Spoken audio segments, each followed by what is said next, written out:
Gaurkoan Bidasoako Ahotsak saioan Aixa Bengoetxea dugu gurekin, ez da bera elkarrizketatzen dugun lehen aldian, baina jada 2 urte pasa direnez, denbora guzti hauetan zer egin duen eta datozen urteetarako ze plangintzan duen hitz egingo dugu datozen minutuetan. Eta elkarrizketarekin hasteko Aixa esan dugu, ez dela gure kameraren aurrean jartzen zaren lehenengo aldia, baina konta iguzu, ze gertatu da denbora guzti honetan zure bizitzan? Pues oso konten nago hemen egoteagatik, ze azkenean gauza asko pasatu dira, etorri nintzen azken alditik. Eta, La Bozkitzetik atera nintzenean, produktora batekin hasi nintzen, nire lehenengo single atera nun, Echoes, inglesez, eta, orain ja produktora hartatik atera naiz, orain libre mugitzen naiz, eta nire bigarren single atera dut, No me olvido de ti, eta besti hau, idatzi nun Alex Ubagorekin eta Ander Perez.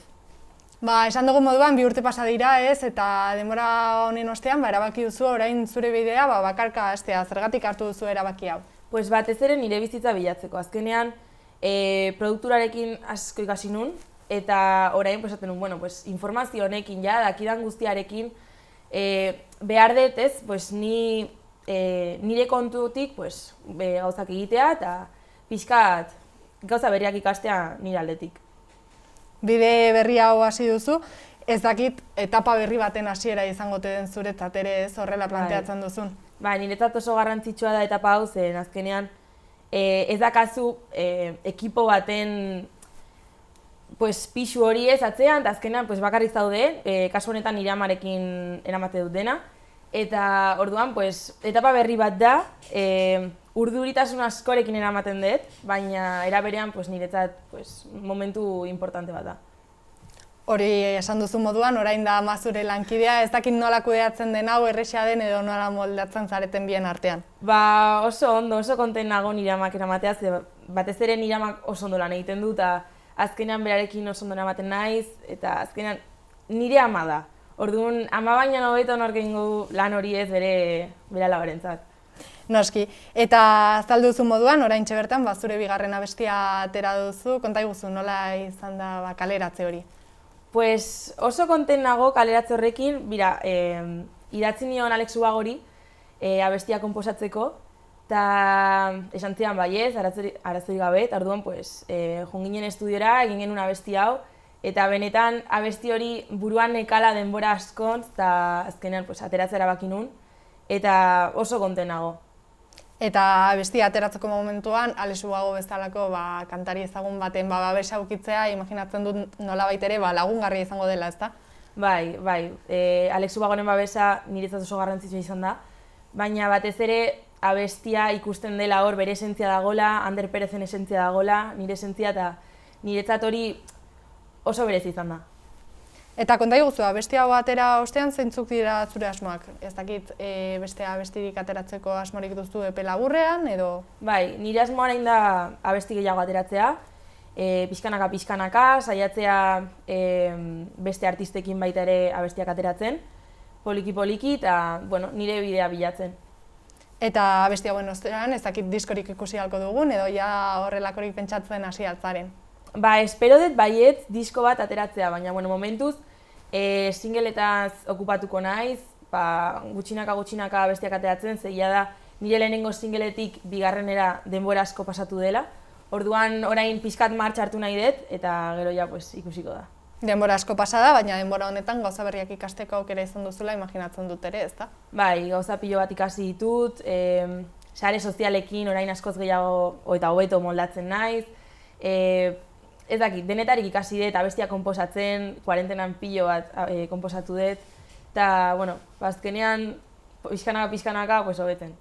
Horixe da, eta aipatu duzu moduan, sare sozialak honetarako lagungarriak ez dira, ez? Publikoaren gana iristeko eta zure lana zabaltzeko. Bai, sare sozialak super garrantzitsuak dira, eta azkenean, egunero ikasten dut, nola eraman, nire jendearekin nola hitz egin, Ze ez da erresa, eta gainera nik ditut jarraitzaileak Argentinan, Mexikon, Kolombia eta Espainian, eta orduan, pues, junbartzea eramaten pixkat, pues, horarioekin, ezberdinak, eta bar, baina super konten nago eta oso konten bai.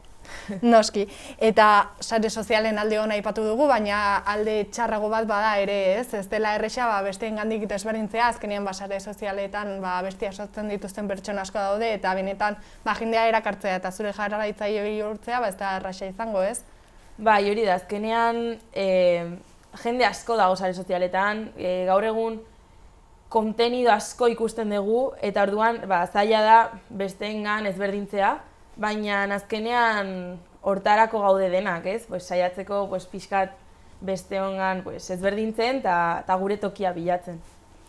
Eta ez dakit ze estilo nahiko zenuke landu hau da, etorkizunera begira, orain etapa berri bat hasten duzunez, ze estilo tranzentratu nahiko zenuke? Nire estiloa bilatzen egon naiz, eta niretzat zaila izan da, zen azkenean estilo asko egin ditzazket, ez? Eta alezaket abestu erderaz, inglesez, orduan niretzat hasieran pixkatzaile izan da, nire lehenengo singela inglesez, super pop izan da azkenean, eta nire bigarren singela erderaz eta da gehiago balada bat. Orduan, ez dakit, nik egin nahi dut azkenean ateratzen zaidana momentuan, abestia ikusten bali badut, potentea da, erakutsi nahi dut munduari ateratzea, eta ez da ere ez nahi enfokatu estilo batean. Primeran, eta eskualde honetan bizita, ez dakita erraxa den hori musikaren munduara sartzea, ez azkenen ikusten dugu artista asko Madrilera edo Bartzelona bezalako hiri handietara joaten direla musikan ibilbide bat hasteko, ez dakitzuk nola ikusten duzun. Ni pixkanaka joango naiz, orduan momentuz ez dakit nora eramango dian bizitza. Hasieran produktorakin nola Madrilen zegoen, azkenean joaten nintzen asko Madrilera, orain librekin joanez, momentuz hemendik mugitzen naiz, baina ez dakitze gertatuko den egia esan. Primeran, eta elkarrizketarekin amaitzeko Aixa konta iguzu. Nola ikusten duzu zure bizitza hemendik urte batzuetara, hau da, zure bizitza musikaz bizitzera bideratzea posible ikusten duzu? Ni ikusten dut lortuko dudala musikaren munduan nire tokia izatea, lortuko dudala publiko bat izatea, eta nik uste azkenean lan egiten, konposatzen eta kontaktu berriak izaten dela zerbait iritsiko naizela lortzera.